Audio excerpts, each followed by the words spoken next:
Excuse me, మీరు చెప్పిన conditions మావన్ కంటే నాకే బాగా సెట్ అవుతాయి. పచ్చిగా చెప్పాలంటే మీకంటే బెటర్ కండిషన్స్ నా దగ్గర ఉన్నాయి. నాకు మీలాగే పెళ్ళైన తర్వాత అత్తకి, మామకి, బొమ్మార్దికి, వదినకి రెస్పెక్ట్ చేయడం చేత కాదు. ఓ పని చేద్దాం, నా పేరెంట్స్ కి నువ్వు రెస్పెక్ట్ చేయకు, నీ పేరెంట్స్ కి నేను రెస్పెక్ట్ ఇయ్య. నీ బతుకు నీది, నా బతుకు నాది.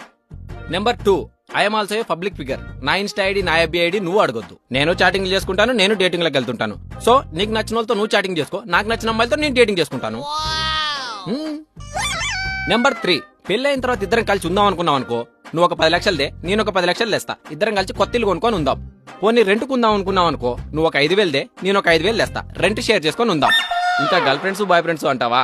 నాకు గర్ల్ ఫ్రెండ్స్ ఉన్నారు. నువ్వు నీ బాయ్ ఫ్రెండ్స్ తో తిరుగు, నేను నా గర్ల్ ఫ్రెండ్స్ తో తిరుగుతా. పేరెంట్స్ ముందు మాత్రం పెళ్ళమొగుల్లా ఉందాం.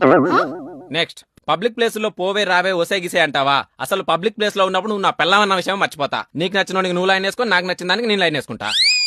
ఏమంటావు? ఇక ఇంటి పని, వంట పని అంటావా? పని మనిషిని పెట్టుకుంటే అయిపోయేది. దాని గురించి నేను పెద్దగా పట్టించుకోను. నెక్స్ట్, పిల్లల్ని ఇప్పుడు పోషించే శక్తి నాకు లేదు. నాకు చేతనైనప్పుడు 2 పిల్లల్ని దత్తత తెచ్చుకొని పెంచుకుంటా. నెంబర్ 6, ఇన్ని విషయాలు చెప్పిన తర్వాత నీకు అర్థమై ఉంటది నా గురించి నువ్వు పట్టించుకోవడానికి, నీ గురించి నేను పట్టించుకోవడానికి ఏమీ లేదని. అప్పుడు నువ్వు మల్లె పూలు పెట్టుకుంటావో, ప్లాస్టిక్ పూలు పెట్టుకుంటావో నీ ఇష్టం. నేను బాధపడను, ఏడవను, నీ గురించి ఆలోచించను. ఓకే? ఈ కండిషన్స్ అన్ని నీకు ఓకే అయితే మనం ఇప్పుడే పెళ్లి చేసుకుందాం.